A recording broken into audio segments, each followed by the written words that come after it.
Our guests today are the owners of Sawed Off CrossFit, both dear friends of mine, Terrance Smith and Brian Healy. How are we doing today, guys? Good, bud. Thanks for having us on. Delightful. Thank you. Thanks for being here. So let's talk. We're going to talk about all kinds of stuff today. I think CrossFit is a fascinating business model. The affiliate approach that they've taken rather than a franchise approach is really interesting. But let's start with you two. So how did the two of you each get into fitness, and how did you two meet? I'll go first. Well, I'm about 11, going on like 12 years being into fitness. I'm born and raised here in the Bryan-College Station area. The job I had prior to being into fitness, I was in sales for some years. Mm-hmm. And the guy, one of my good friends, he had his own fitness business. I'd been working out with him for a while, and I was looking to get out of sales. And he was like, "Oh, you'd be a good trainer." I was like, okay, why not? I'll try it out, see how it goes. Anybody that knows me prior to any of that knew that I actually hated fitness. Like, we work out. I would work out, but I didn't take it serious. I mean, I just really didn't. Honestly, it wasn't a priority. I didn't really care too much about it. But you'll figure I ended up trying to be a personal trainer. Actually ended up being fairly good at it once I actually got into it. 12 years later, still in it. CrossFit came a little bit down the line for everything. But yeah, I just kind of fell into fitness on accident and actually ended up turning it into a career, which is still kind of weird, but it worked out pretty well. Yeah. Great. Mine's kind of the same, is in the sense like when we moved here from, like I'm a Texas transplant from Kansas, and so when I moved here, I was going to make a career change. I mean, that was kind of the plan, and then fitness was supposed to be temporary because it was kind of like a hobby. But like, I could do this. I had a passion for it. And then kind of this passion grew after a little bit of time. Like, I can do this for a living, and I really want to. And so that's kind of like how it started for me. Pretty simple. It wasn't anything other than that. I got a question for you about that, Terrance. So you're a tall guy. Yeah. You're a little taller than I am, and I'm not short. But so you've done physical training, and you've also done sales, two things that I've also done as well. Did you find height to be an advantage when it came to being respected as a trainer? And I have a follow-up question after that. Maybe. I mean, maybe granted, it is one of those things that, I do kind of pay attention to, like, when somebody would call in and say, "Hey, I want to come in, and check the place out, or meet you." I would always say, "Well, you can't miss me. I'm the tallest person in the gym." So I mean, to a certain extent, I think it is kind of an advantage when it comes to certain things. But obviously, as in fitness, being tall isn't always the biggest advantage, especially in CrossFit. Yeah, in CrossFit, it's not an advantage. We might get to that later. Now, and then the other side of that coin is, do you ever find height to be a disadvantage in sales? Because, and the reason I ask is, in sales, so much of it is making the client or the customer feel important and like they're directing the process. And sometimes as a taller person myself, I found myself trying to make myself smaller a lot, actually. What was your experience with actually, that? It's funny that you say that. So one of the guy that actually taught me how to sell. I had a sales job prior. I was at Advantage Rent-A-Car for some years. And then when I left there, I went to Verizon Wireless. At Verizon Wireless, that's where I learned how to sell. The guy that was my salesman, his name was Ryan McDonald. He was really street smart. But he always told me, because he was maybe like 6'1", maybe 6'2", somewhere in there. So he was a little bit of a taller guy too. But like he always told me, because I'm 6'4", 6'5", somewhere, I hover somewhere in there.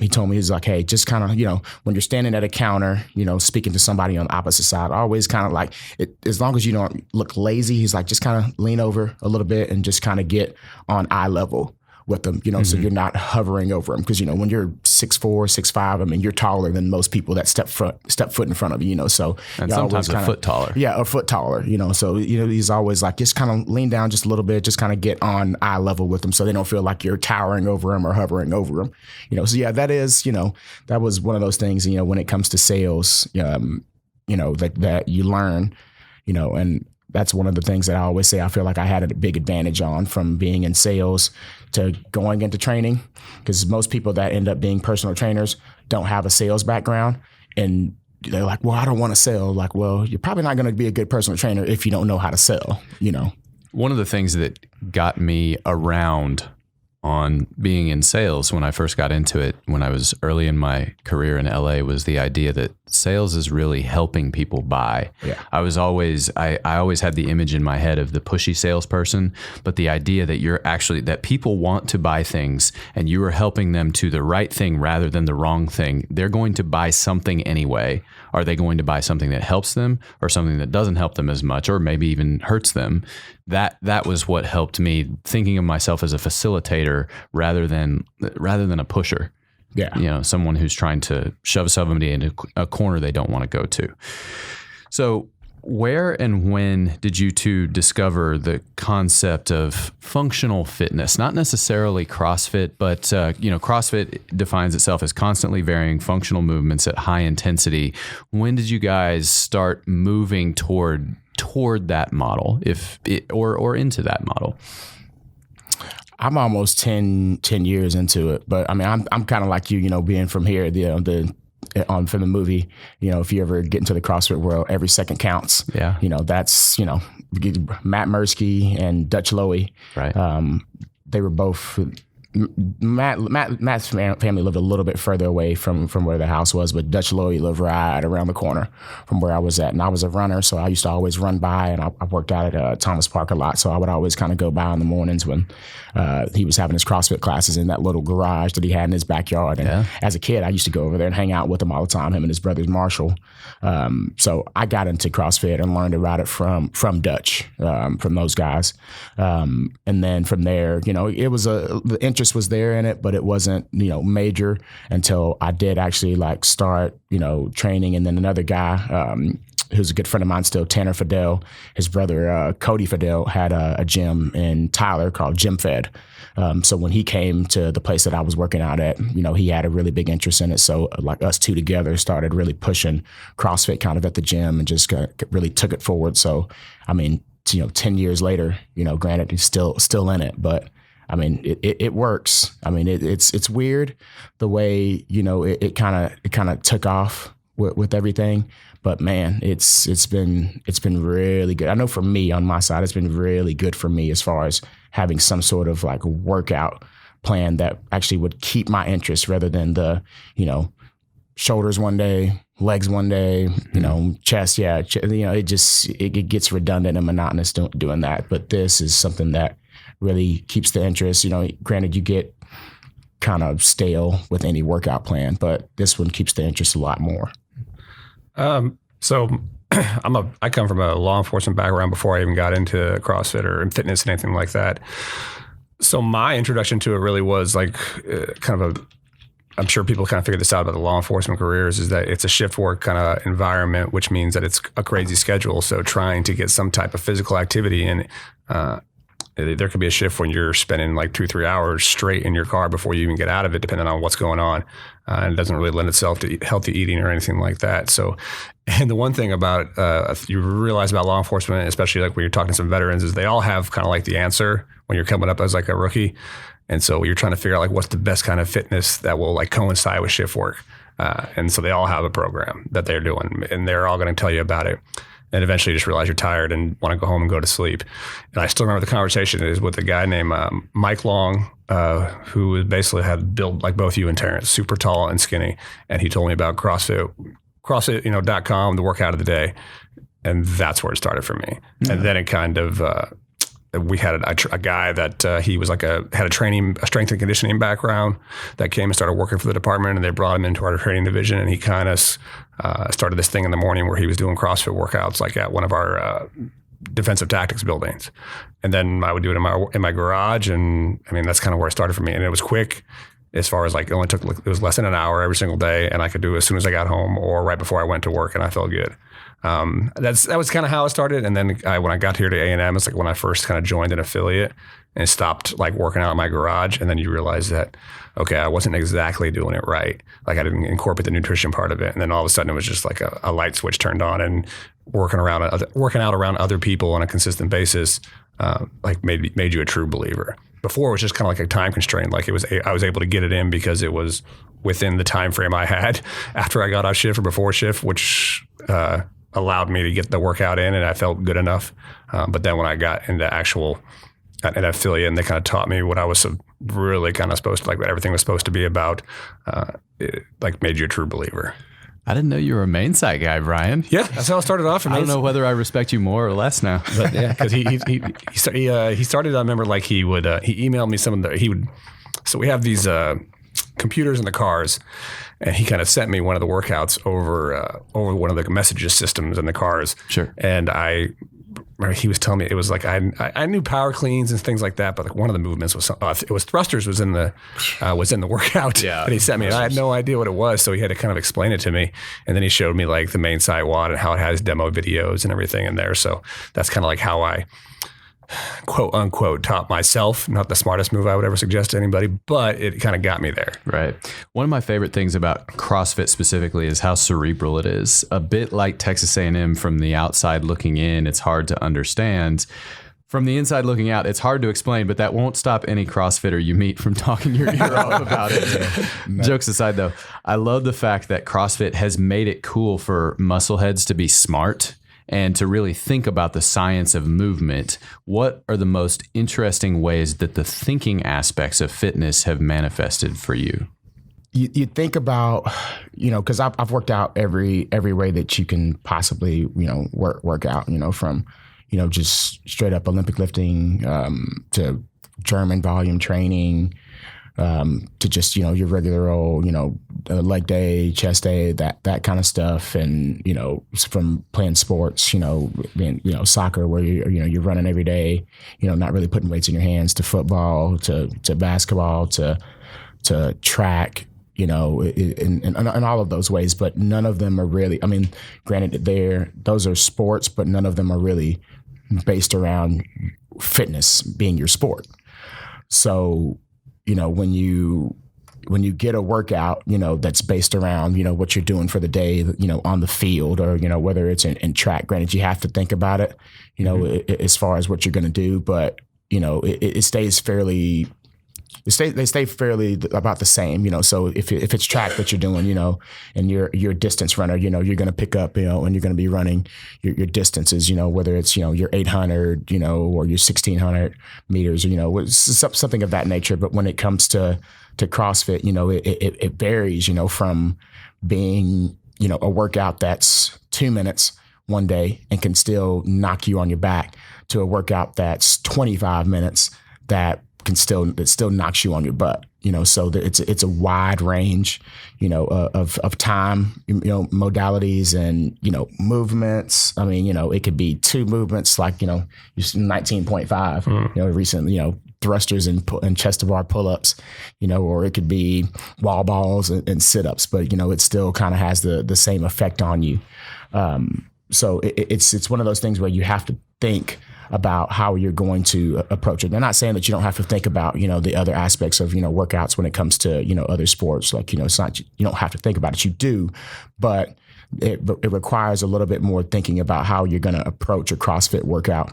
If it's thrusters and chest to bar pull-ups, kind of like, they said 19.5 was here recently, can I do, 33 thrusters without putting the bar down? No, I can't. Okay, well, maybe I need to do it in 7s, or maybe I can do it in 10, or maybe I can do it 11, 10, and 10. It's just a lot of thinking that comes into play. And then it's like, okay, well, I have to do these 33 reps, and then I have to do 27, and I have to do 21, and 15, and 9, and I have to do it within 20 minutes. And like, man, that's a long time to do thrusters and a long time to do pull-ups, So what happens if, you get halfway through it and you tear your hands, then what are you going to do? So it's very cerebral in the aspect that you have to really take a methodical approach to it.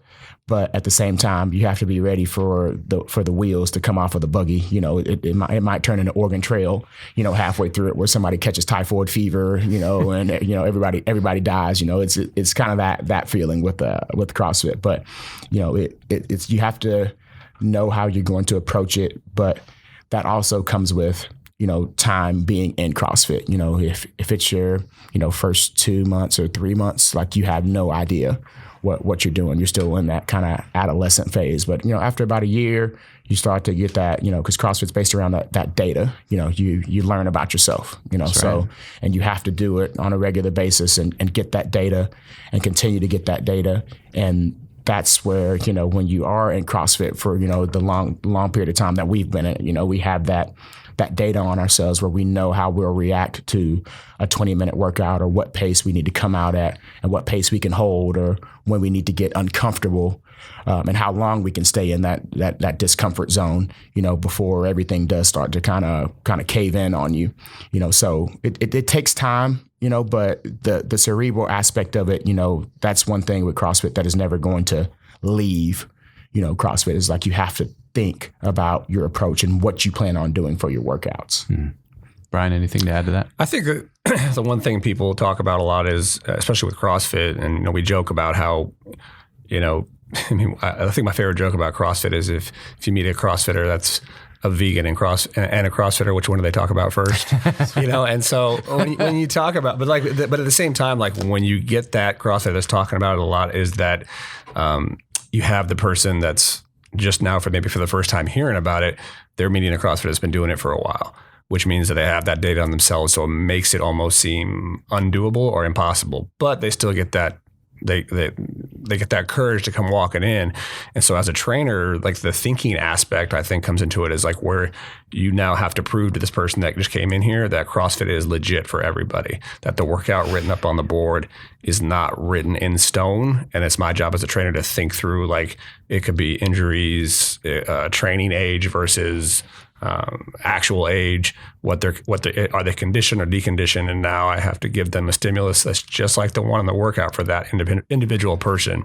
So for me, like, that's something that keeps you on your toes as a trainer every single day, because I have to think through. Like we have an athlete that just had a hip surgery not too long ago, and then now having to I have to go to the drawing board every single day and kind of think about how am I going to do this, but that's the fun part. And it's proving that it is like for CrossFitters, and telling somebody no, if someone breaks their arm, and I'm not saying, obviously I'm not a doctor, but if a doctor has cleared you, yeah, you can do certain things and you can lift things with your other arm, telling somebody that it's okay, you can just lift with your other arm and still get the stimulus of the workout. And no, you're not going to, 6 months from now, when you get that cast off, you're not going to have a Popeye arm on one side and looking like a skinny mini on the other side. Mm-hmm. You're going to be fine. Right. But that's the thinking part. I think that never, as a trainer, it should never leave you.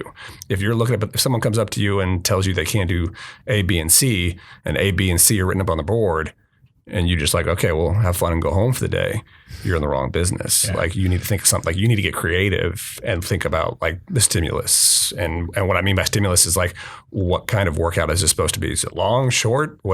All sorts of things, factors that come into it. Right. One of my favorite things about CrossFit, this is another favorite thing. I just touched on one a few minutes ago, but another thing that I think has been really good about this discipline is it has helped women who are not necessarily former athletes. So women who didn't play sports, to understand that it's okay to be very aggressive and to push your boundaries. And I found when I was training, I have a level 1 certification as well. I'm not on you guys' level, but I have coached CrossFit previously. And my experience was that men coming into CrossFit usually thought that they could do more than they were currently capable of, because they thought, well, when 15 years ago when I was 22 and working out every day, this is what I could do. I'm going to try to do that right now. And they tended to bite off more than they could chew.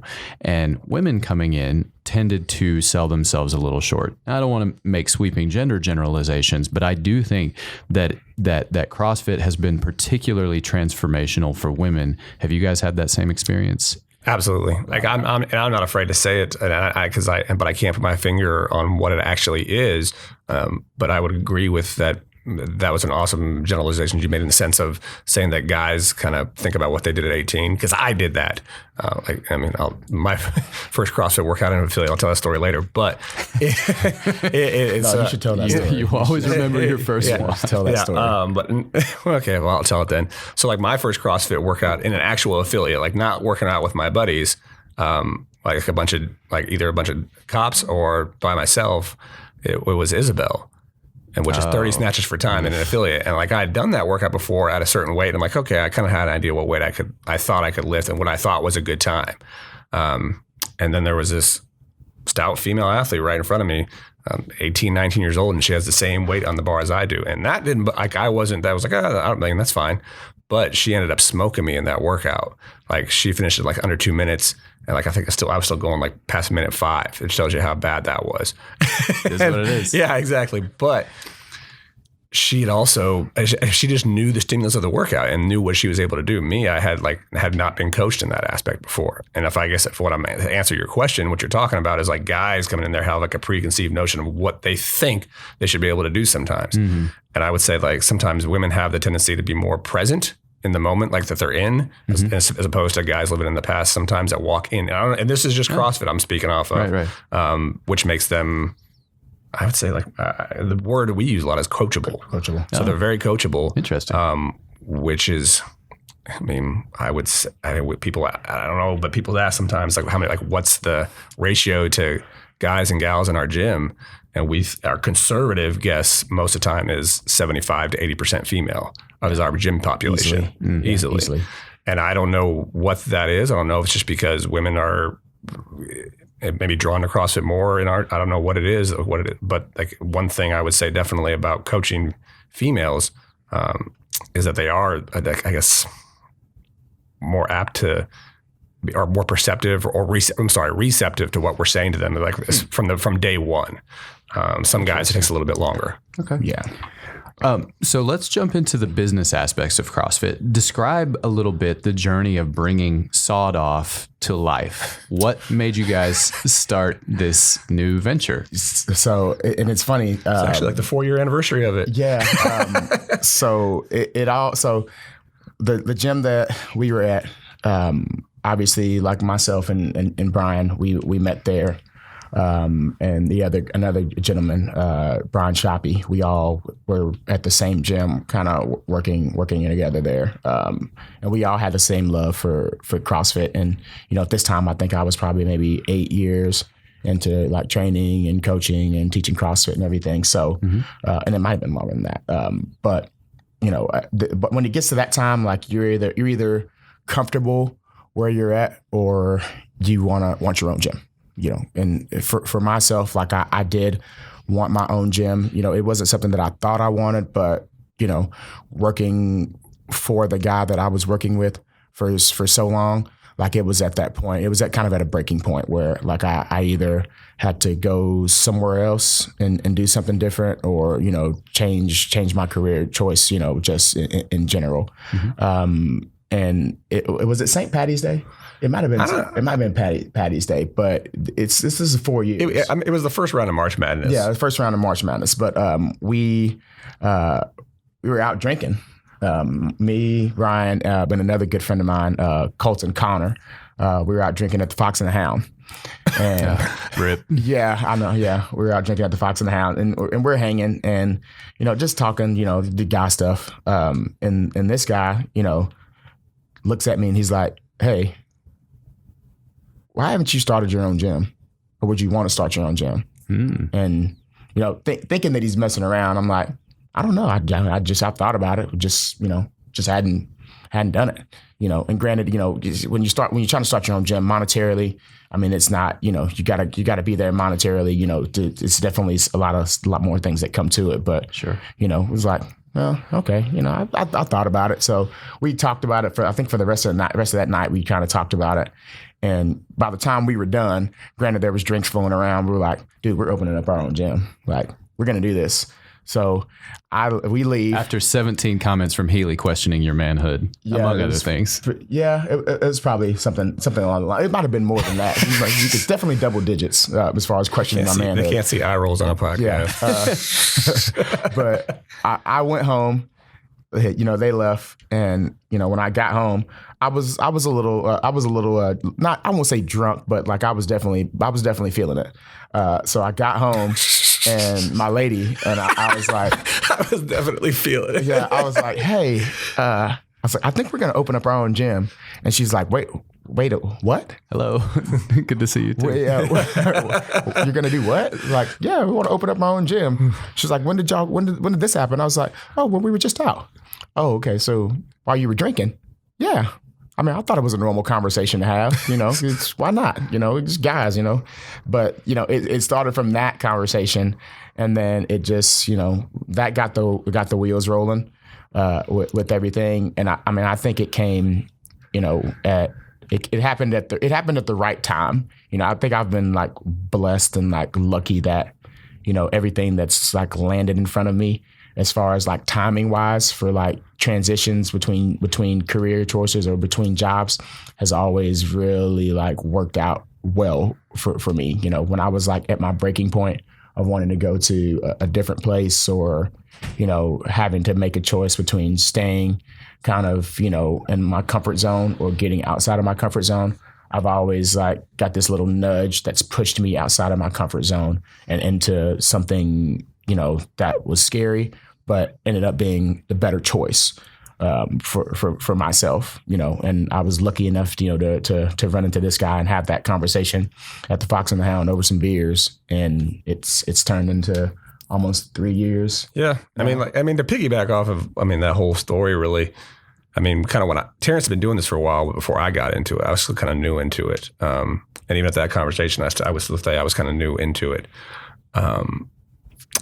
One thing I've always been a big believer is like of teams, and even like when you're a police officer, like you're on a crew, and if you have a solid team, everybody knows. Everybody that's in here that we're talking right now has played team sports, and you know the difference between being on a good team and a bad team. And I'm not just saying a bad team talent wise, a team that doesn't have chemistry or get along.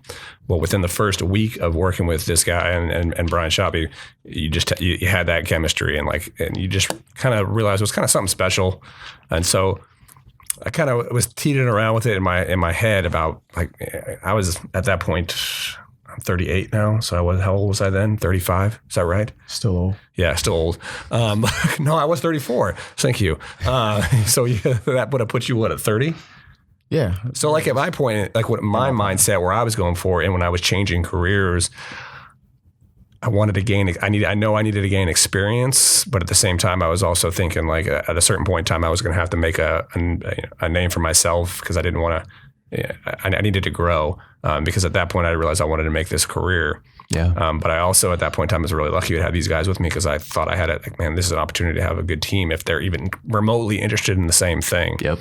So going out that night was, I didn't intend to talk about it, but like you said, like once we had a couple of drinks in us and we were watching basketball, I kind of was just curious what his mindset was, sure, if he was even interested in something like that. Because to me that was kind of like a probing question in the sense of, one, is he interested, and two, like he's been doing this for a while, so if he's not interested, why isn't he interested? Like, has he seen a lot of businesses fail? Has he seen this has he seen this happen a lot? Like, where are you thinking like if somebody like that with that amount of experience doesn't think it's a good idea, there has to be a reason behind it, right?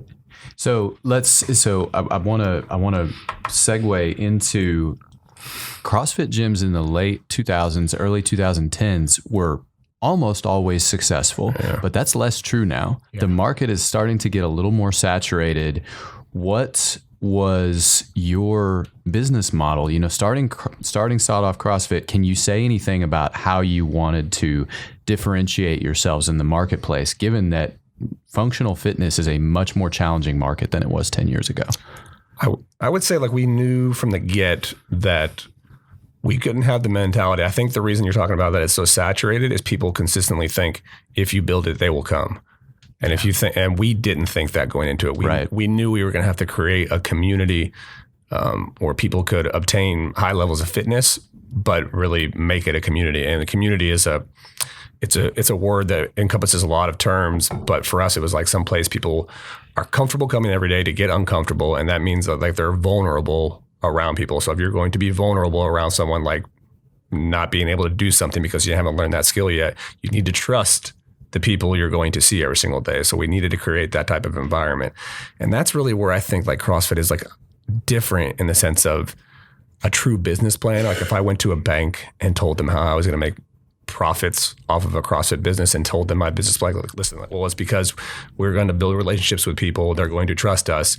We're going to show them results. They're going to tell other people about it, which is going to give them more results. And it's just going to keep going and going and going. And that's how we make money. That's hard to put on paper. Yeah. You know what I'm saying? That's more of me. Like I can tell you that's our plan and that's how it has to work. But like, I just can't write a workout up on the board and then say, this is the workout, this is the warm up, go at it. And people think people are going to stay and keep coming back. Right. Because how does that differentiate me from someone opening up a CrossFit gym right next door with the same workout and warm up on their day, but they actually coach their members or lead them through it or help them get better or teach them the skills. Right. That's the difference. I think you're right. The market is a little bit saturated with CrossFit gyms, but they'll weed themselves out. Right. Yeah. And to kind of piggyback off him, and being in, what are you touching me for?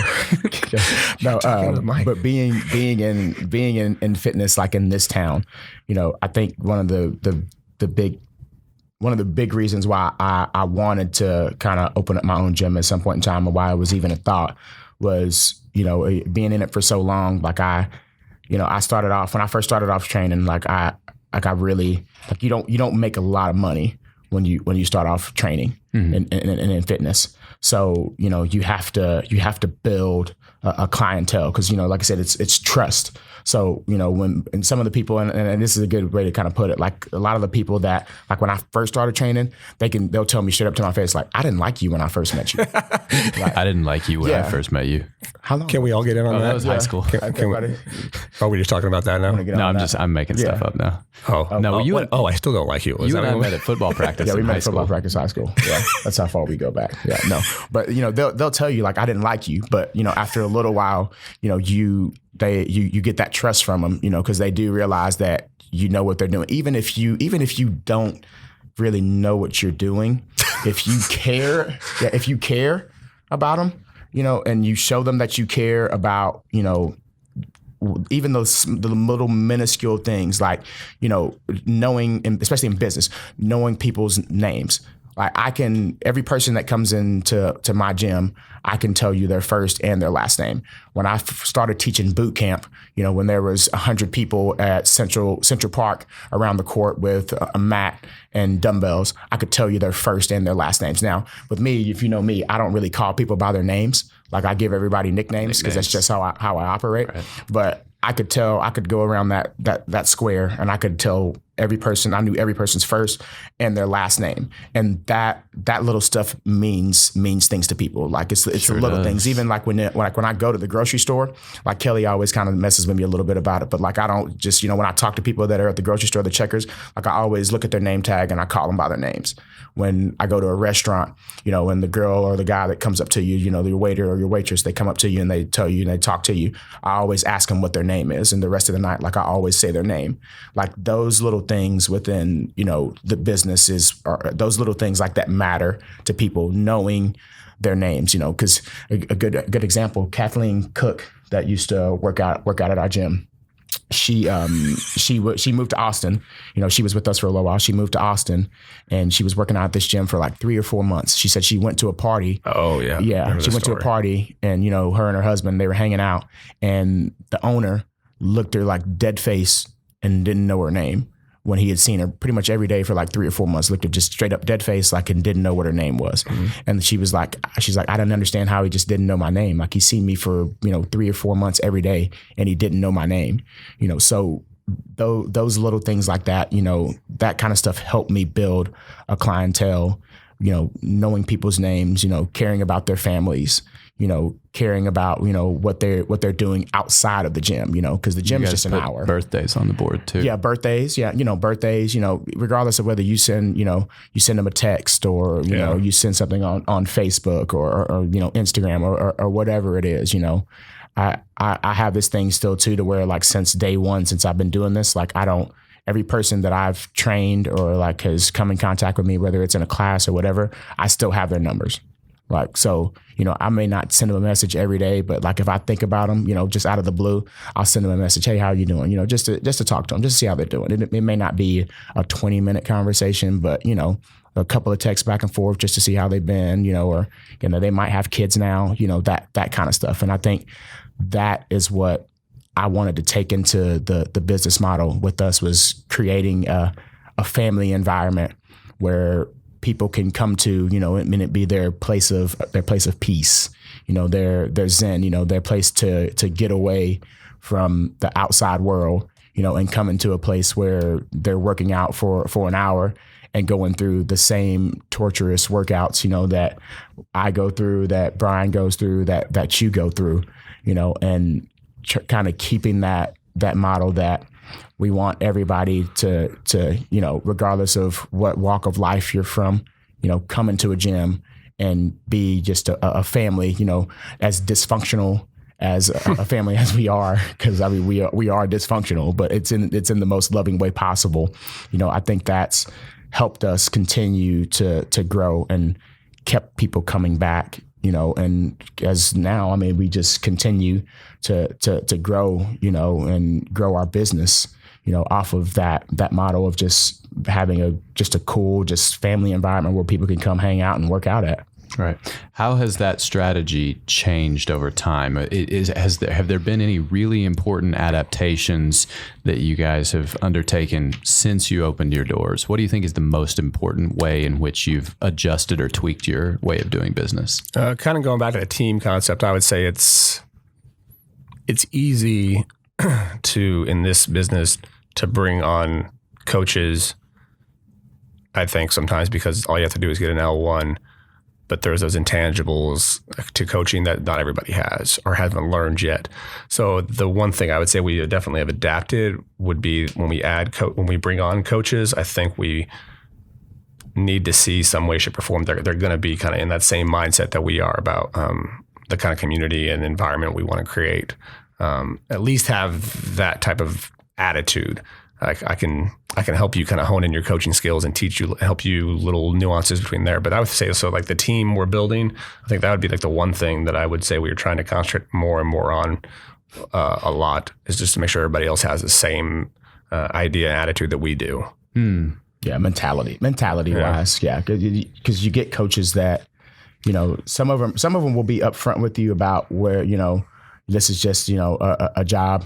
I'm just, I just need a paycheck. But, as you know, with CrossFit, it turns into like a lifestyle. Mm-hmm. So, is this just a job to you, or are you trying to turn this into, a lifestyle? Because as owners, like this is our livelihood. This is our lifestyle. So, if you want this to just be a job, that would be something that we want to know up front. Which is, why we have to kind of.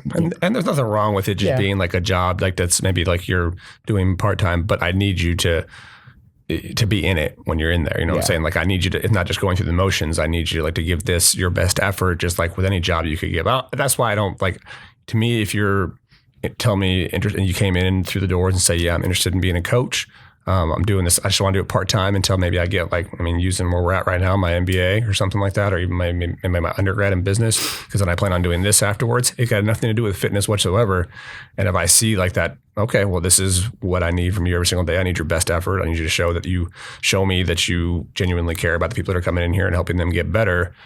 I go, and if that's a part-time thing to you, that's fine. It doesn't have to be it. But if all you are looking for is just a paycheck and then going through the motions and then you do your hour, I got an L1 in there to teach the class or at least guide them, and it's the crappiest class they've ever taken in their life.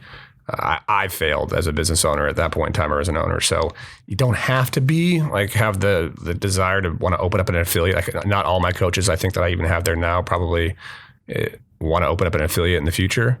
but they are definitely giving me their best effort, or at least trying to every single day when they coach those classes. Right.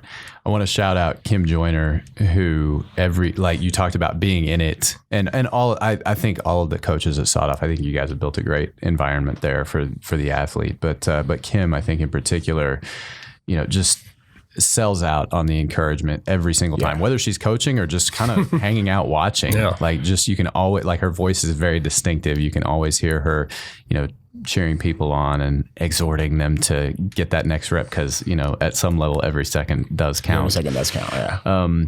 What kind of challenges did your team face within the first few months of launching the company? Any like funny stories? Or we had an idea of how many people we would have. And it wasn't really a lot of people that we thought were going to come with us. But at the same time, I was almost to the point to where I would rather like undershoot myself, rather than like overshoot, thinking that like, okay, hey, we're going to have like 100 people come with us versus like saying, maybe it's like 25, and, we sat down and had our meetings. Shout out to 1541 coffee shop. That's where we had our meetings at. But, we undershot ourselves like big time, like initially, because we had our once we got to the business and we got everything opened up and we got it running, we had our first open house, and I think we signed up like maybe like 30 or 40 people, I think something like that, at our first open house. So instead of being like maybe 25 or like maybe 30 people, maybe saying like 50 people that we thought we were gonna have, we ended up having like over 100 people like being signed up within like first 3 months. The first 3 months. So we completely undershot ourselves. So we ended up having to hire a few more coaches on, because granted, we wanted to. Well, I mean, with us, we always want to teach as many classes as we could, but like for our mindset and our energy wise, like it wasn't the best thing. So we ended up having to hire more coaches on to help us coach classes, like to stay like somewhat sane, because at that point in time, like we would get there all three of us would get there like 5:30 a.m. and we would be there until we closed at 7:30 or 8 p.m. Within the first 3 months, it was like that for sure. Like every once in a while, one of us would leave on one of the days early. But so I mean, like that was a challenge, like not knowing if like kind of how to structure that so we didn't lose the passion, and then obviously knowing if like we didn't have the mindset that if we built, like I said earlier, if they built it, they were going to come. We needed to stay hungry with it, and I think that's even what we continue to do that now. Like we found our little niches and how we can kind of keep that energy that he was talking about in there, but we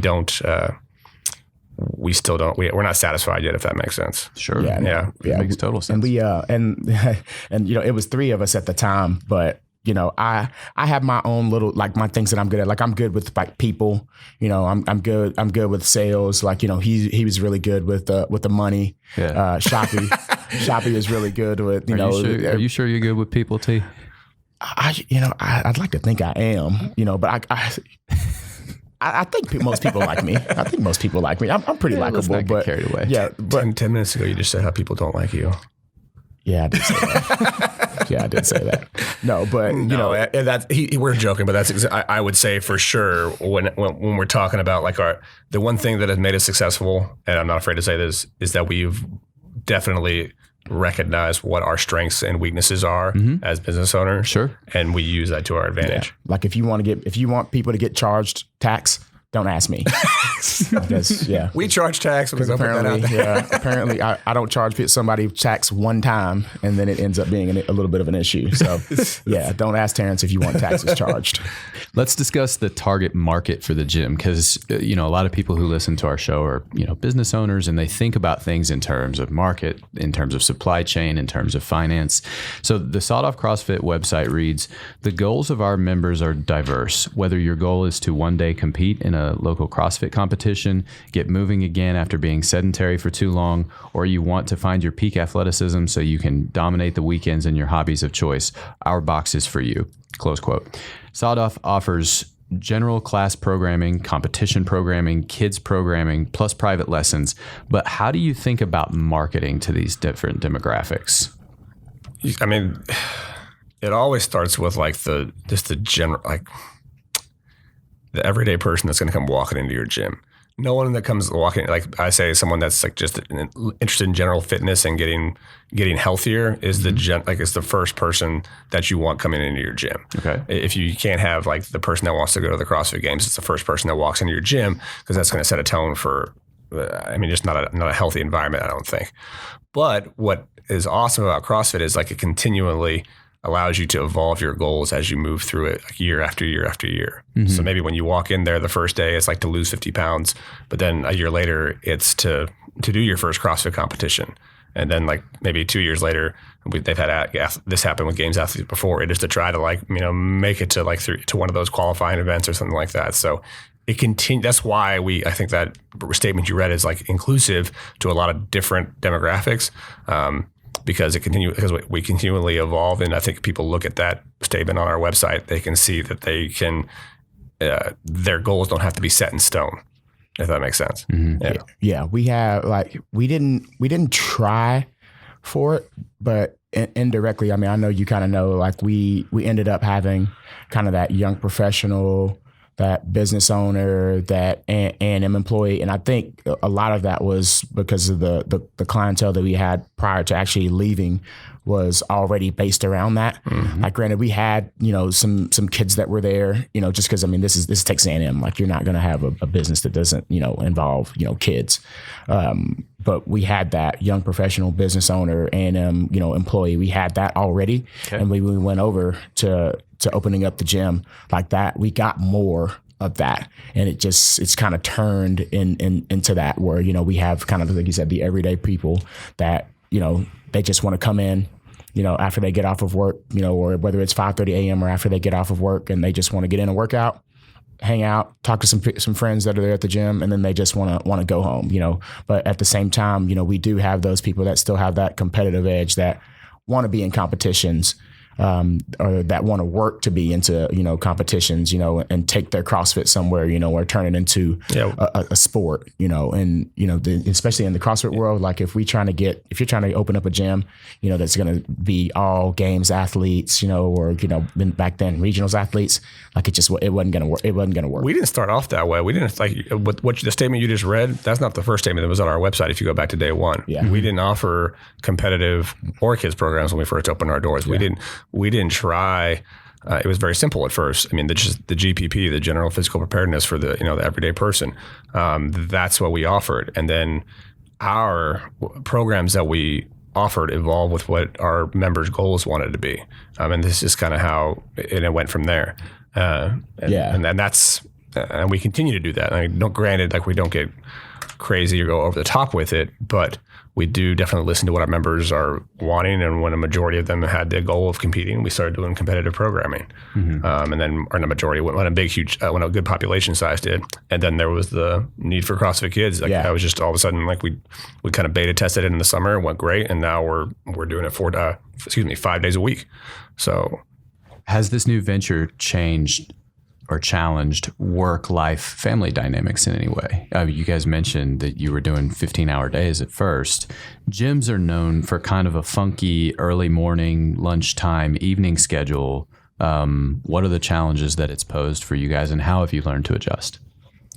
We talked about it at the beginning. We started off where we were all there for that period of time. The good thing that we eventually started to evolving to do is that we've realized that we're both, like he's more, like, it's the easiest way to say this, he's more of a morning person, I'm more of an evening person.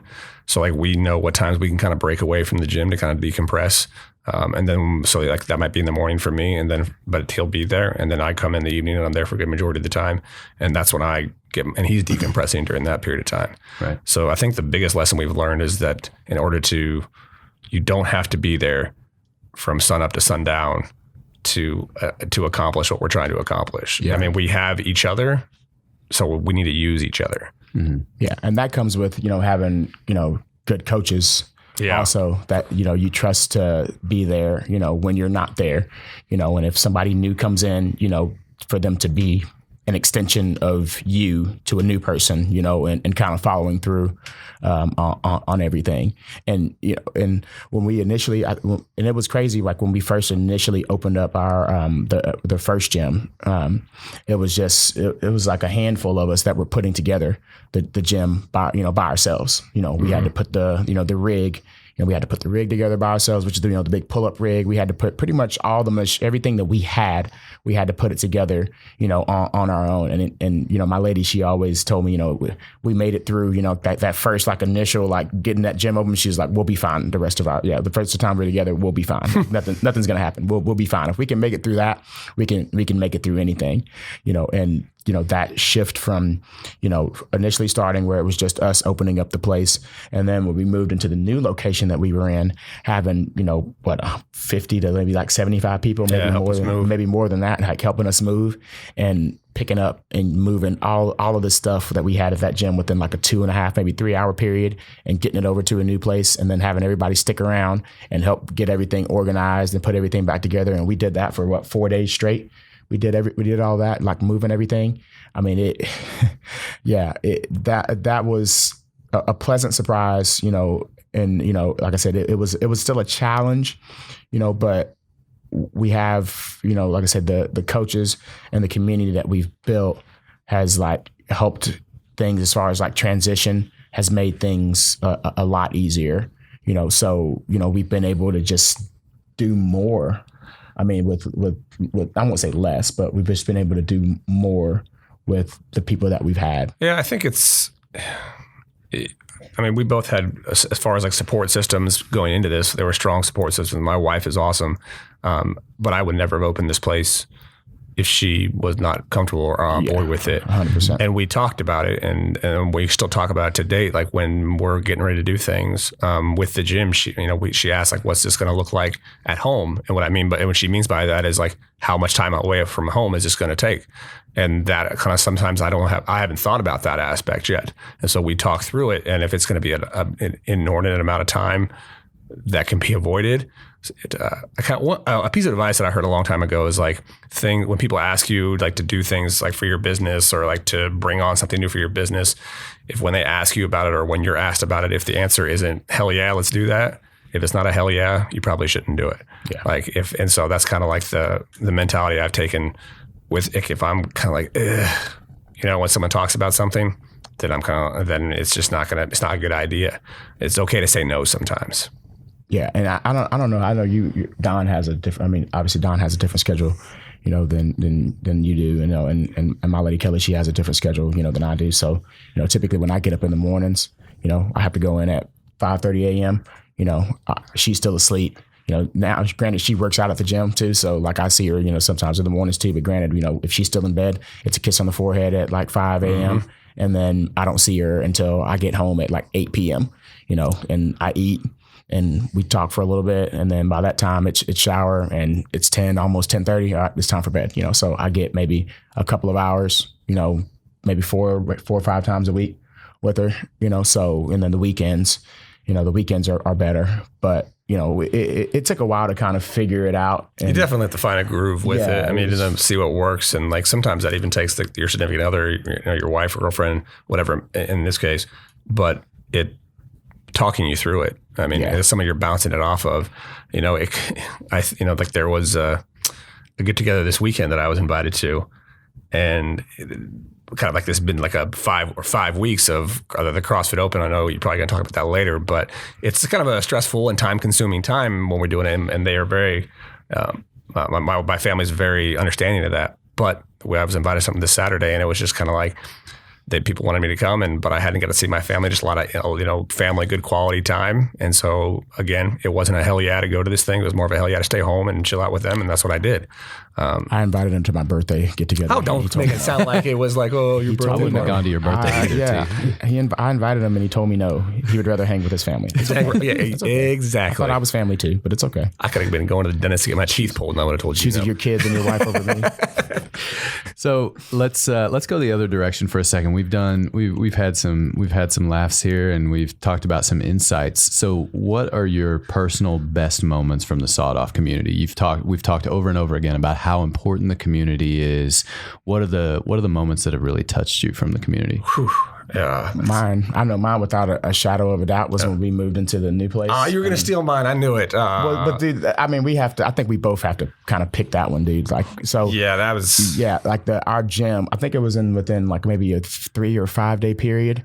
I think they raised like $6 grand. Or something. So backstory on it is like we're moving gyms. When we moved to our new location, we were adding about 2,000 more square feet. Yeah, and I had a conversation with one of the ladies that works out of the gym, Michelle Dixon. I had a conversation with her. Shout out to Michelle. Shout out to Michelle. I had a conversation with her about flooring. Because she was wondering whether I was gonna or whether we were going to actually get new flooring or just keep the same stuff that we had. Because it's 2.5 years old. But I mean it's stall mats. So it's like but it's not cheap. Yeah, but it's not cheap. And she was wondering what we were going to do, and I was like, we're going to have to, we're about to bite the bullet. We'll have to, either get a bunch of new mats or just kind of keep what we have, and then just get a few more. And she was like, well, maybe you should actually do a little thing online where every person in the gym buys one mat. And I was like, oh yeah, that's not a bad idea, and that ended conversation. Yeah, I mean it's kind of one of those conversations like it's not a bad idea, but no, I'm not going to ask people to donate to money. We'll just build and add on to it. Yeah, and she took it and obviously behind our backs, they everybody conspired to raising over $6,000 to get us new flooring. They ended up getting Michelle kind of ran with it and Shane, and they ended up in less than a week. Yeah, in less than a week. Yeah, probably that's probably more days than they actually had. They raised all this money to purchase new mats for the gym for us to cover the entire floor, where we basically get rid of all the new old ones and get rid of new ones. And I guess it was just kind of one of those. It was one of those moments when it happened. It was kind of it brought some tears to my eyes. Yeah, me too. I'm not gonna lie. I hate crying. I hate crying. I don't cry. But it was one of those moments where we kind of looked at each other and we just knew that we're doing this right. If people are gonna do that for us in this short period of time, which means if it's in that short a period of time that happened, they didn't have to beg people to do that. People were almost jumping to do it without even any second thought. So we must be doing it right, if that's the question. And the funny part about that is that we were in the midst of moving, so we have all this stuff to get done. Yeah. And one of the things our office manager Dina, we me and Healy, I call him and I'm like, hey, we need to get all these mats. We need to get this done. And another lady that works out the gym, her husband's in heavy machinery, so I know he knows where we can get it all. So I call him and I talk to him, and he's like, Terrance, call all the tractor supply companies, and see how many they have. I got my trailer. I can go to this one, pick up these, and I can go to another one, and I can pick up these. So I called around, I think all afternoon, and I think I had 100, maybe 125. Between the two of us, we had we have mats reserved at 3 or 4 different stores. Yeah. So another lady that she has her own building company there, Amanda Myers, he's calling her about it, and everybody's she was in on it, so she knew. Yeah, she was in. All these people were in on this, and everybody's giving us the runaround. And in my head, I'm wondering what's going on, but I'm not really paying attention to it, And Kelly, my girl, she's giving me the runaround on stuff too, and she's calling Michelle, telling Michelle, hey, they're searching for the mats. They're actually working, trying to find the mats. So, and granted, we don't know any of this, so it ends up being this thing where I think it was our Christmas thing. I think it was our Christmas party. Yeah, it was our Christmas party. Yeah. They stop our Christmas party, and they ask us all to kind of come over, and they're all talking, and then they tell us this, and it just comes out of nowhere, and I'm not a crier, I could probably tell you the last time I actually cried was maybe 2008, something like that. No, it wasn't that soon. No, but yeah, it was really it really caught all of us off guard. We weren't expecting, handouts, nor did we ask, for handouts. And, they really blew us, they blew me away, blew us away with that. That was pretty I think amazing. The reason that one stands out the most is just kind of the biggest one. I think as a coach, there's you have, wins every single day, or something you could help some in the open. It's happened multiple times. And people that know what it is, it's an opportunity for people to test their fitness and to really watch these people grow as athletes and become excited about these things. Those are every single day wins for us, and weekly wins a big time for them. But that was probably the biggest one. I would say out of everything as far as that goes. Yeah, we don't do this to get rich. Anybody out there listening, if you want to start off, if you think you're going to be a millionaire as an affiliate owner, don't do it. Yeah, it's probably not gonna happen. You have to be in this because you love it. Yeah, you have to be in it because you love it, and it's about the people. The people are what make the business what it is, and like I said, if you care about the people and you show the people that you care about them, this kind of stuff happens, where in 5 or 6 days, or whatever, they, raise all this money and, get you new flooring, for your gym, this major things, to kind of help us out, so, shouts out to each and every person that donated to that. I mean, that's number one for me, sure. Easily, numero uno for me. Yeah. So broadly, so you guys have a pretty big membership now. CrossFit is a good bit more accessible now than it was several years back, but there's a flexibility that the discipline has traded for that accessibility. So back in 2007, 2008, CrossFitters would incorporate new movements into the workouts and even new equipment all the time. When I was at Valley CrossFit, our head coach, Mike Latch, shout out to Mike as well, really enjoyed throwing in what he would call stupid human tricks. Now things are a little more standardized. Yeah. You see there are probably 20 to 25 movements that compose, I would say, most of the workouts that you'll see in CrossFit these days. Now there are exceptions. We saw in this year's Open, and we'll explain what the Open is in the intro so people kind of understand the basics of what we're talking about. But in this year's Open, we saw a couple of movements that we've really never seen even in a workout before, much less in a competition. But on the whole, things are a little more standardized. Do you ever miss the days, because you guys have both been around this for a while, do you ever miss the days of the fitness counterculture?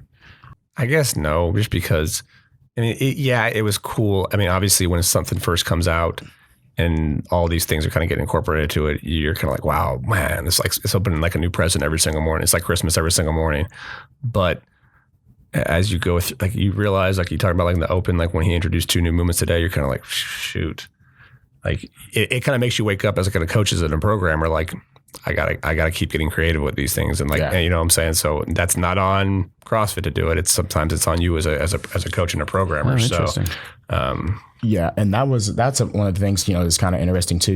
Is about CrossFit is that it's been like I don't know how when you went and got your L1, you got your $1,000 T-shirt. We always joke about that, your $1,000 Hanes T-shirt.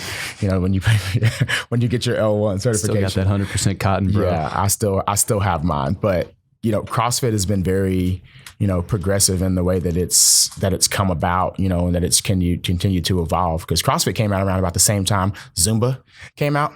And I remember people telling me like with a straight face that like Zumba was going to be bigger than CrossFit, like I know, right? Ridiculous. Like just telling me that. And, CrossFit it's continued to grow, continued to evolve, and more people are catching on to it, because they're coming to something that's different every day.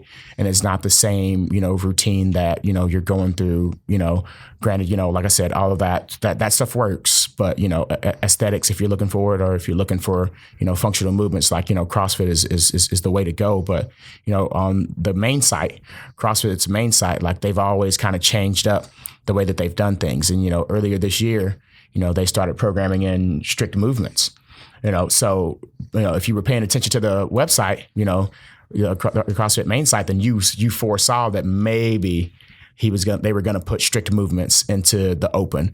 But, at the same time, because it is the Open and you just never know, he may have put them in there, but it may not be in there. But they started programming in strict movements. They started putting a salt bike on there too. So, they start doing these little things, to kind of give you hints that, okay, this is what might be in the Open. You might want to get your people practicing on it.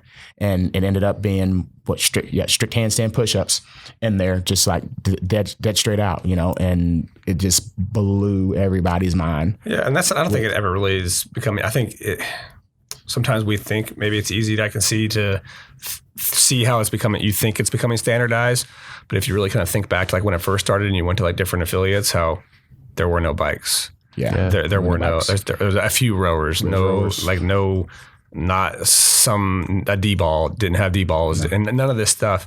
And then you see like the great thing about CrossFit is like if it's functional and it kind of, it fits the training model, they're going to incorporate it. Yeah. So like they're not set in this box. They can think outside the box and continually think outside the box. So like there'll be more apparatuses that they keep throwing in at us that we've never seen that are going to promote functional fitness that will kind of change the game again. So give it time. Yeah. Right. Dave Castro on the games changes. Discuss. I love it. Yeah. I really do. I do too. I know I may be like we may be one of some of the minority, but God, it really puts the focus back on what this is supposed to be about, which is like fitness for the general everyday CrossFitter, right? Not about like how many athletes are you sending to regionals out of your gym, who making like that's. There's so many, like, I know there's a lot of changes people aren't happy with, but I was thinking about that this morning. I go, but I'm sure people weren't back in the day, like when they merged the two football leagues, probably people weren't happy about that either. Yeah. But give it 2 years and now it's still one of the biggest sports in America. Mm-hmm. So, I mean, if you think about it, let's see where we're at 2 years from now and see if the change is good or not. But right now I'm loving it. Yeah. I think Greg Glassman's just really smart. Yeah. Sure people, you can say whatever you want to about that guy, love him or hate him, but that guy, he's really smart, and he's made decisions, that, over the years that I've been doing it, he's made decisions on things, that were very unpopular, but in the long haul, like it's for the best. And the emphasis, of him taking that emphasis off of the games, and saying, I said he went to the games. I think he said it, and he said he loved the environment, but everybody was just separated from each other. Yeah, and I can't quote him on this, but I heard this in an interview. Like, this is the first year that they had kind of like an opening ceremonies at the games. Mm-hmm. And he said and everybody was walking in there with their country, waving their flags. And he said it looked like a 4th of July parade, which really kind of like drove home to him. It's like the games has not made this global. Mm-hmm. And that's what he wanted to do, make this global. Okay. Like, now granted, some of the things I'm about to say are like me theorizing and kind of like hoping this is and kind of just taking from general statements he said is where he's going. But people are like, oh, this is horrible for CrossFit. This is the biggest part of CrossFit. You're taking it away from it. Like, no, it's not the biggest part of CrossFit. You think it's the biggest part of CrossFit because you see it on social media and media wise, it gets the most attention. Yeah, right. And so he has seen that and he's like, that's not what should be getting the most attention. And that's not what so much, we shouldn't have so much revenue probably going towards that. So let's outsource it, which is awesome. I mean, if anybody watched the 19.5 announcement with like Tia Toomey and Matt Frazier, that's going to be the future of CrossFit, is like those, like the Wadapalooza people doing this. But now all of a sudden people don't realize, because they don't read about it, because all they see is like the social media CrossFit Games people. You don't realize that he's fighting a fight in Washington, D.C. and against other people, against like organizations that are trying to discredit CrossFit, or people like Big Soda who are trying to discredit, like they don't like CrossFit because CrossFit says, no, it does matter what you put in your body. And Big Soda says, no, it as long as you put less calories, it doesn't matter what you eat. As long as you put less calories and exercise. No, you have to exercise and put good quality food in there. So that goes against what they're saying. Well, guess what? Big Soda has a lot of money in their pockets and lobbyists in Washington can kind of push Big Soda's agenda. So now Greg Glassman is very big on going to bat for his affiliates and there's people that are like trying to get it illegal in other states for me to say that you should eat a diet of lean protein, nuts and seeds, vegetables, some fruit, and little starch and no sugar. Yeah. They're trying to get fit. They're trying to make it so I can't say that. Like in some states. So he's fighting against that.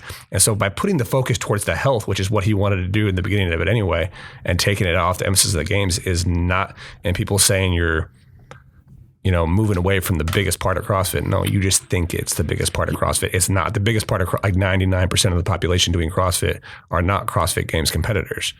So, I mean, I think it's great. And I think as far as the affiliate owners go and for the affiliates in general, he's making the right decision. Yeah. Because for the games, not this year, but last year, what was it, like 500,000 people that signed up for the games? Something like that, I think. For the Open. For the Open, for the Open. I'm sorry, for the CrossFit Open, like 500,000 people signed up for the Open.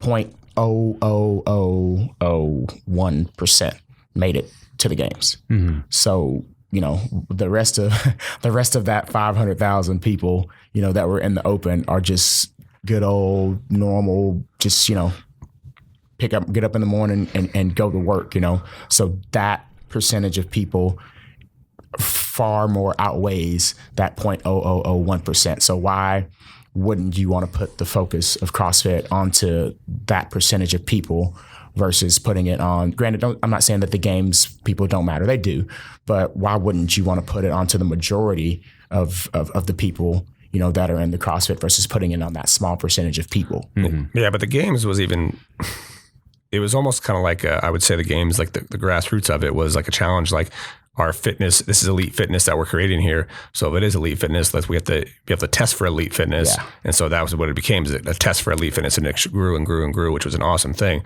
But at the same time, it was still, it was at the beginning and the heart of it about health and wellness. And so I think he probably felt it was going away from that, which is why he wanted to focus on the CrossFit health side of it. Turning into more of a spectator-oriented sport than a participant-oriented sport. If you think about this, like, it is awesome. We talk about this to this day that, like, man, the CrossFit Games athletes right now for the Open are doing the same workout that I just did in my affiliate, which is true, it isn't, that's a pretty cool thing. But at the same time, some people that need to learn how to squat correctly need to be able to squat correctly before they should be attempting a workout with 95-pound thrusters. You know what I'm saying? Yeah. Or squat clean 185. So being able to, maybe another part of his reasoning was to de-emphasize the GPP athlete away from the games athlete, because the games athletes are doing, it's a professional sport. Right. So, and think about this, what's the lifespan of a professional athlete in any sport? You don't, very rarely, depending on the impact level of the sport, are people going for 30 years in their sport. Like, if the impact level is low, yes, you can go 30 plus years potentially in this sport. But how many Tom Brady's are there? Yeah, there's Tom Brady. Yeah, but like there's not a lot of them like that. LeBron James, yeah, those, it's elite. So piggybacking off of the impact discussion, so CrossFit is generally accepted as safe now, but it's obviously still very challenging. What would you say to someone who is hesitant about trying out CrossFit? Any fitness regimen or sport, or just in life in general, everybody kind of looks at, the injuries that come within, the CrossFit world. Whether you play football or you play basketball or you play soccer or you Olympic lift or whatever it is, like, or even just, sitting at your house on the couch, there is some sort of risk within the realm of whatever you're doing. You could hear plenty of people getting up off of their couch and hurting themselves, hurting their back, or bending down to pick something up and hurting themselves. Like, you're going, like, regardless of what you do, as far as fitness or just in general goes, like, there's some sort of risk where you might potentially or could potentially hurt yourself doing that. Granted, the risk is higher once you start getting into high contact sports, but you stand, some sort of chance of injuring yourself regardless. I always tell people I would much rather, have, a hurt hamstring from being in the gym working on my fitness rather than, being at home, and reaching down to pick something up and hurting my hamstring. Mm. Like, I would much rather be in good shape and hurt myself or injure myself doing something inside the gym than being at home on the couch, hurting myself that way. It's just going to happen. There's nothing you can do about it. And your coaches aren't per se, your trainers or your coaches aren't really pushing you if you don't at some point in time, like, injure yourself or hurt yourself. Like, it's just the human body. It's just a part of it. Sure. I love this question for two reasons. First reason, is that you're like Terrance was saying, there's obviously risk with any physical activity you do. There's inherent risk that some injury may occur. Now, we've constantly, like in our gym environment and at our place, we try to mitigate that as much as possible by teaching proper mechanics, technique, technique, efficiency, and then intensity is kind of like the threshold. We want to make sure you can do it right. Then once you do it right consistently, and then we can add intensity after that. And but like, what people don't realize is when you're talking about sitting on your couch, the people that can, like, you're talking about the people that just get up, the people that don't get up, that stay sitting on their couch for the majority of their day watching TV, there are greater inherent risks, overall health risks from that than you, like, obviously, like, worrying about that. Are you going to tweak your knee potentially doing some physical activity? Yes, there's the potential for that. But there's definitely, most likely, 99.7% chance that you're going to have some huge health risk or concern or mitigating a health concern by just sitting there doing nothing. Like you're going to be in the nursing home a lot sooner by eating crappy food and sitting there watching TV all day long than eating healthy and coming into the gym and doing a hard workout. I'm not going to, and guess what? It's going to be a lot worse in like later on in life because of that. The second thing I like about this is that people talk about like the injury aspect of it is that was created because, I mean, a lot of people don't know this, but CrossFit not too long ago won a lawsuit because some other, I'm not going to even name the name, there was some other fitness institution, a big one that was going against them, or like it was kind of competing against them, fabricated this data, like, or misled the data to show that there was more injuries in CrossFit, when in fact that wasn't the case. And CrossFit won the lawsuit to show they were doing that. And then, that's so like that, like, and that's the bad thing about it, I think, is there's like still some backlash from that. Like there's still some people like that only know that aspect of it, but don't know that CrossFit won the fight against that. Right. Yeah. And piggyback and one more quick thing, like a lot of the time I think too, what happens is like, when now, we have, like you have a waiver when you come work out at a CrossFit gym, we put that PAR-Q on there that gives us like general information over like where people are, fitness wise, whether they're, coming, from being like directly off of the couch or whether they've, it's a physical activity readiness questionnaire he's talking about. Are you ready to take on high bouts of exercise, basically? And whether, they're just coming from, a sport, but a lot of the time people will fail to tell you about old injuries that they've had, back in their younger days. They're 34, 35 years old, and now they're coming into the CrossFit world and they had this old, shoulder injury or this knee injury or this back injury. And sometimes they tell you, but sometimes they don't. And, and then they get into the midst of the workouts and, for some months, and then like an old injury kind of creeps back in on them, and, from our side, like we do our best to work around people's old injuries. Cause I mean, if you've ever been to a CrossFit gym, I mean, everybody, I'm broken too, I 2 bad ankles, bad shoulders, bad back, everybody has some sort of injury.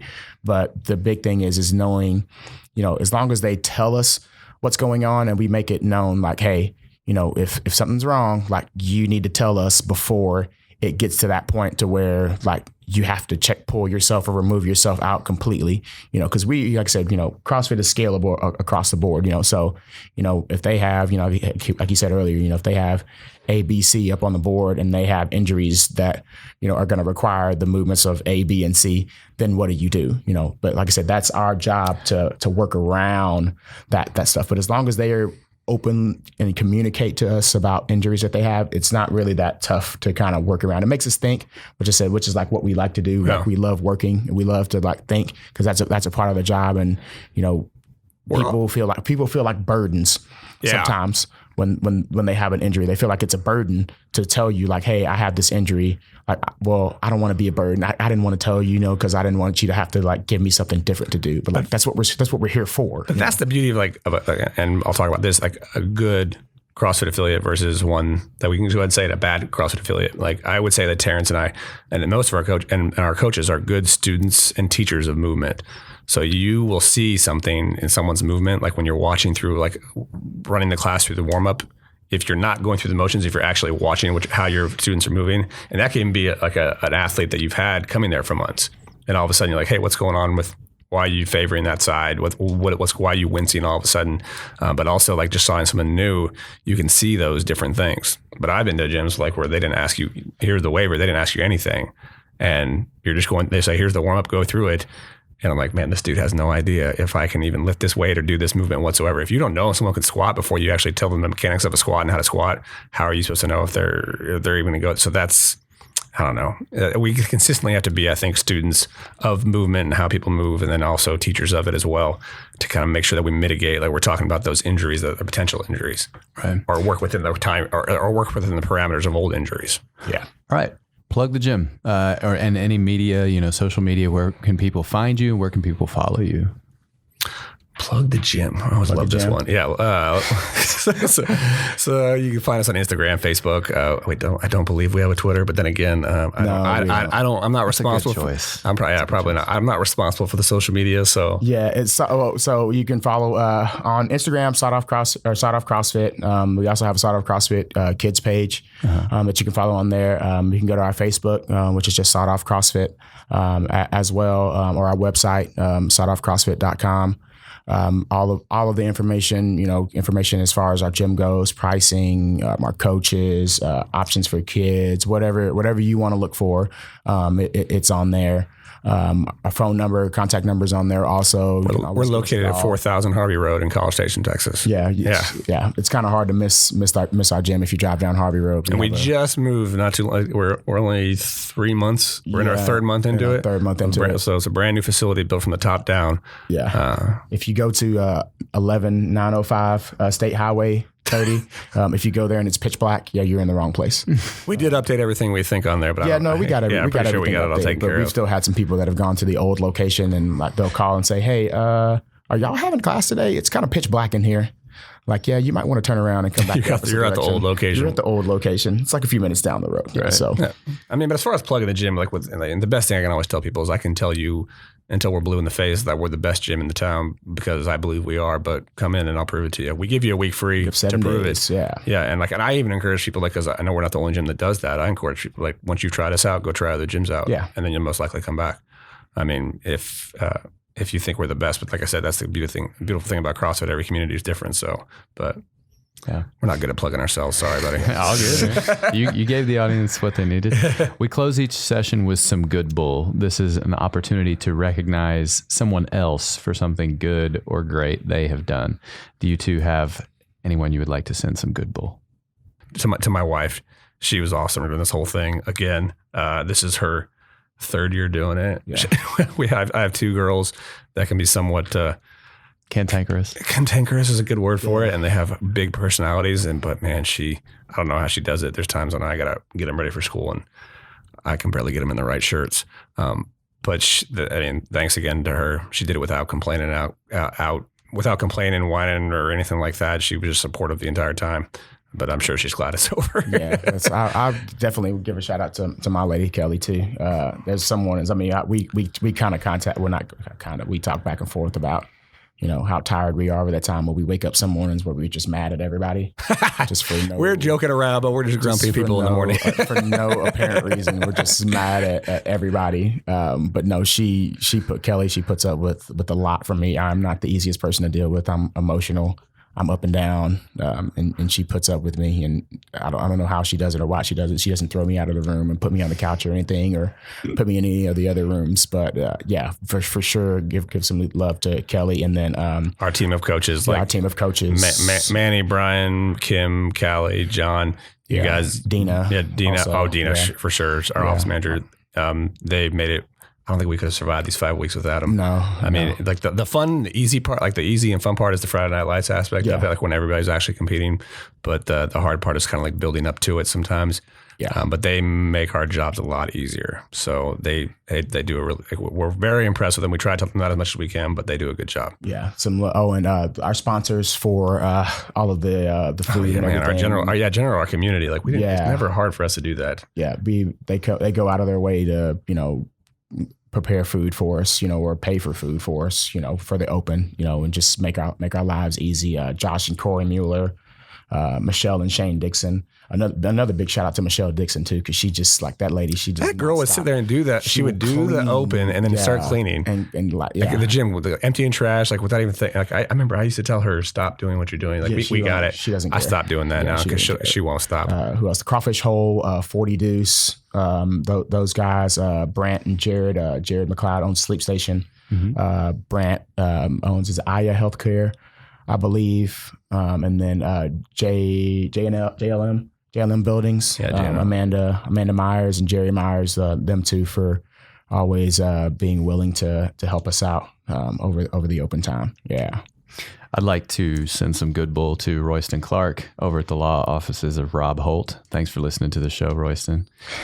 And thank you guys for taking the time to come talk with us a little bit about your business model and about Sawed Off CrossFit. Appreciate you having us. Thanks for having us. Appreciate it. Yeah. Thank you so much for watching. If you would like to stay up to date on our latest videos, be sure to subscribe and hit the bell icon to receive notifications. If you're in a rush or on the road, you can still join us on iTunes, Spotify, or wherever you find your podcasts. If you want to learn more about us or our guests, please visit our website at mays.tamu.edu/podcasts. Also, please check out Mays Business School's academic programs. They're the sponsors of our show, and you can find them in the description. Thanks, and gig 'em.